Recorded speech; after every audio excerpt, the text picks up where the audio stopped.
Checking versus a savings account.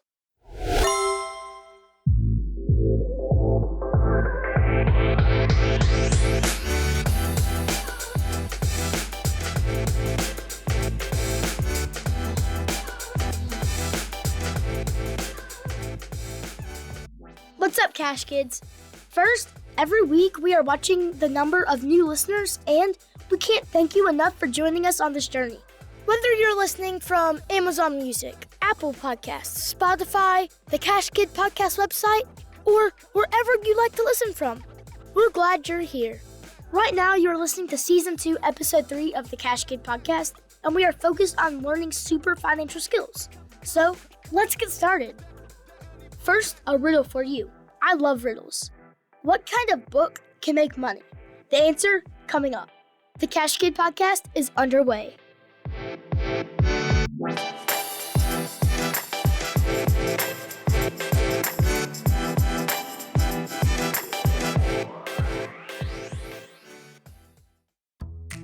So, you got some cash, maybe from an allowance, or that money your grandma gave you for your 7th birthday. Here you go, sweetie. Woohoo! Thanks, Grandma! Whatever it is, what are you gonna do with it? Spend it, hide it away, or maybe invest it? Let's start learning how to make that money grow. Time to learn how to be a cash kid.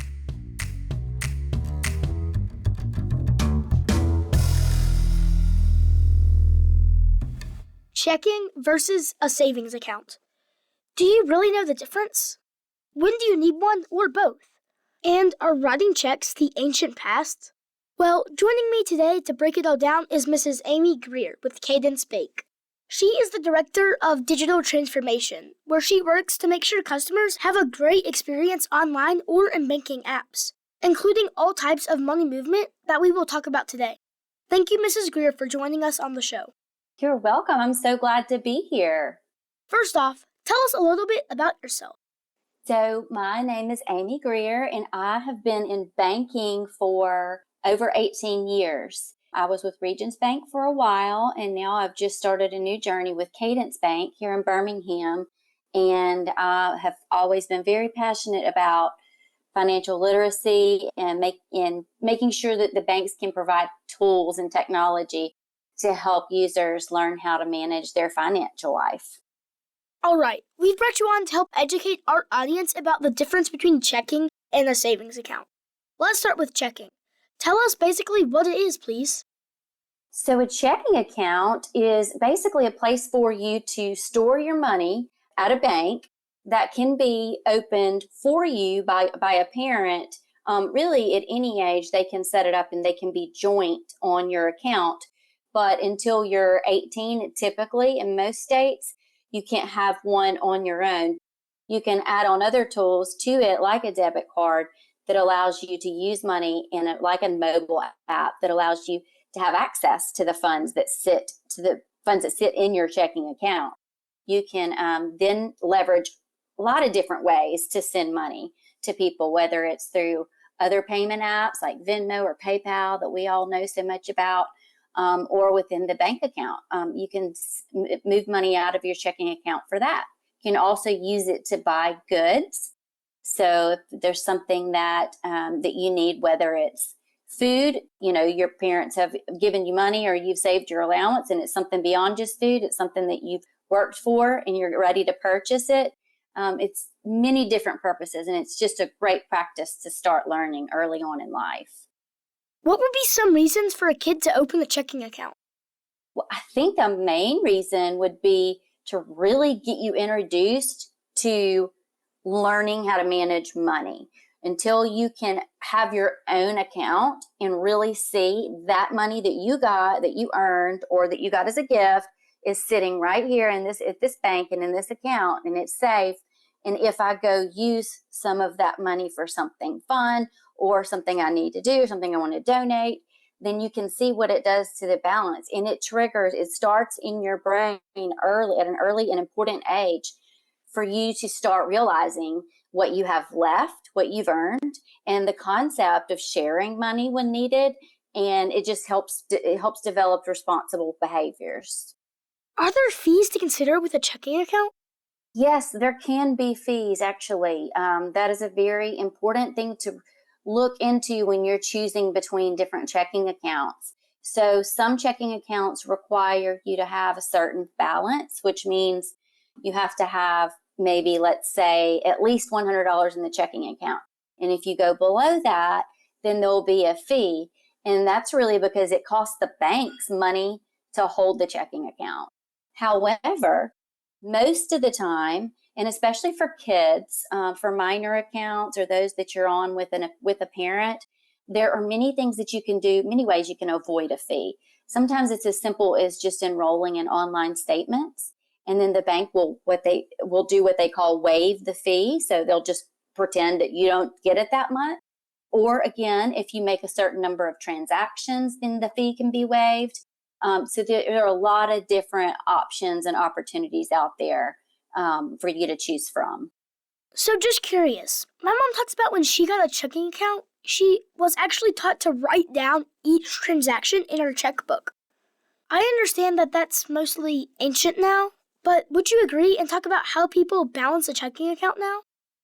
Yes, actually, I do. While I do agree that it's an older practice, I will tell you, I know personally it is a very valuable one.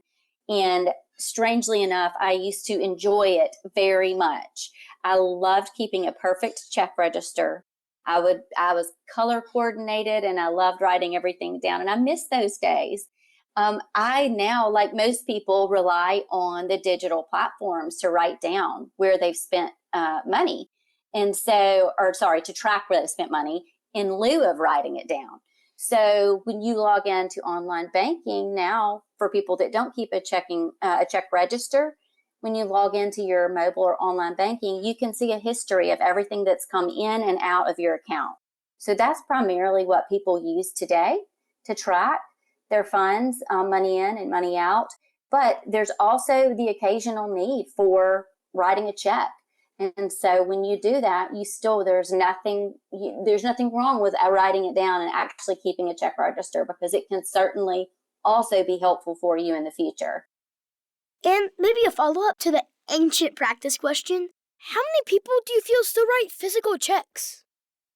Well, that I will say is decreasing by the day. So even the pandemic, the COVID pandemic in 2020 kind of started even a more of a downward trend in usage of checks than we were seeing before. And that was because people weren't around to write checks and hand checks to each other. We were quarantined for a while, and then, everyone, there was a little bit of angst and nervousness about passing and sharing cash and checks. So with that, I think most Americans, I read that 57% have not written a check in the past month. And there was an even larger, even more material number than that had not written one in a year. So I think just about now, it's at an average of about 4% of all of our transactions in America. Only 4% are written checks.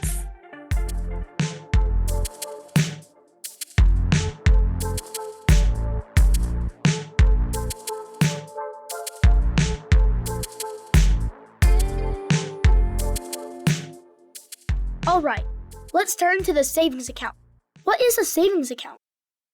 So a savings account is also something, a tool that is offered by banks or financial institutions that give you a safe place to put your funds that you might be saving for any particular reason. You name it. It could be set aside some money for an emergency fund or to reach certain goals, trips, sports equipment, things such as that. But it's a way that you can know, instead of keeping cash under your mattress or cash in one of your drawers, hoping your siblings don't find it, like mine do here sometimes, it is a good place to store your money, to save. And the good news is that you get paid interest. So the way banks operate is they actually depend on having your money in savings accounts and even in checking accounts to a certain degree, because they are able to then use that to give out loans to other people. So it's still your money and it's still safe. But because of that, because it's so valuable to a banking system, you get paid interest. So it's a really good way to watch your money just grow automatically. At what age can someone open a savings account? So the good news is parents can open one for you at any age. That you can open one at birth, and they can start contributing to it, and grandparents can start contributing to it. For a child individually to open one on their own, it actually goes in accordance with state laws and federal laws, but is typically around 18. What would be a reason to start a savings account as a kid? Well, there's so many reasons to choose from for that. Like I mentioned earlier, it can help you learn responsibility by setting aside some percentage of all the money that you make. If you just start the habit of moving some of that into your savings every time you get money, whether it's paid for a service you provided or paid for a good you made or an allowance, just set aside some of that in a savings. And there's also many big future events that you can start saving for and help your parents out, like cars and college and maybe one day weddings, many things that you could start saving for in the future. It's never too early to start saving. Is there anything we haven't asked you that you would like to share with our audience? Everyone, just remember, even the quarters and pennies and all of that you have laying around all add up. So start collecting it. Get out and get your account and get your behaviors for spending and saving better under control so that you'll be best set for the future.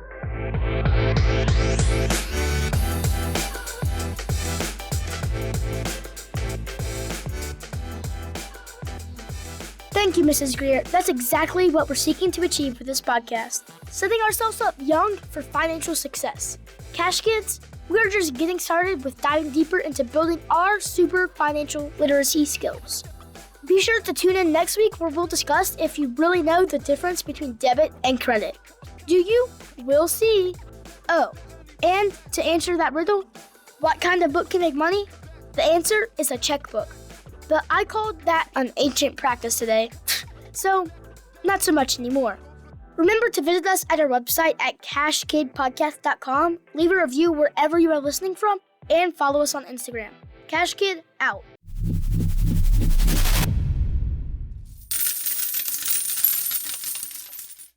The information presented represents the views and opinions of the guest. This podcast does not intend to provide personal investment advice. This content has been made for informational and educational purposes only. To make a full and informed investment decision, we advise you to speak with a financial advisor. And for kids, definitely your parents first before investing.